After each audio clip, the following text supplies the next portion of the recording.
नमस्कार, मी तानाजी कदम कुंभारी. सत्य न्यूजमध्ये आपले सहर्ष स्वागत.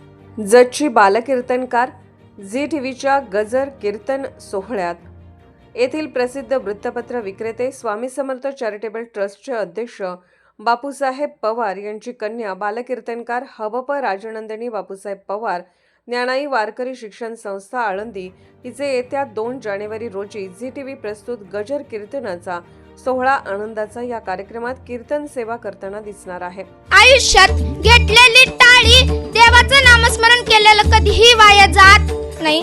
तुळशीला घातलेलं पाणी, गाईला चाललेला घास, एखाद्या मंदिराला दिलेली देणगी, नाम सप्ताहाला केलेली मदत, वारकऱ्याला केलेलं अन्नदान, आई वडिलांची केलेली सेवा आणि कीर्तनात देवाचं नाम घेऊन वाजवलेली टाळी जगात कधी वायाला गेली नाही आणि इथून पुढेही जाणार नाही.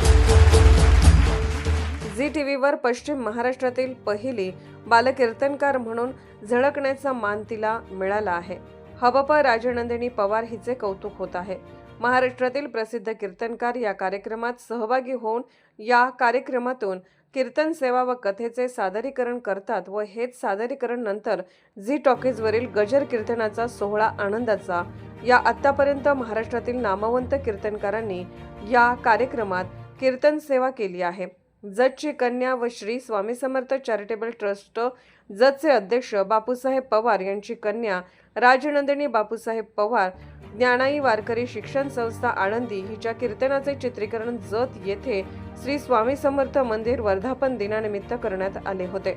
या कार्यक्रमाचे प्रसारण 2 जानेवारी रोजी झी टीव्ही प्रस्तुत गजर कीर्तनाचा सोहळा आनंदाचा कार्यक्रमातून सकाळी 7:30 ते 9:30 या वेळेत होणार आहे. उन्हाळ्यानंतर शाळा सुरू झाली, मुलाखतीचं सत्र सुरू होतं. तुमचं नाव काय, गाव काय वगैरे वगैरे प्रश्न विचारण्यात येत होते. आता कोणाचे वडील इंजिनियर होते, कोणाचे डॉक्टर होते, कोणाचे पोलीस होते.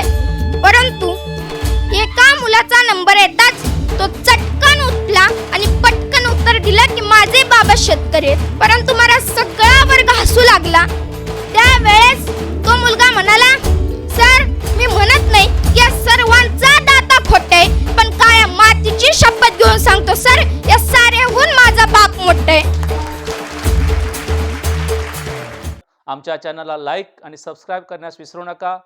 नमस्कार.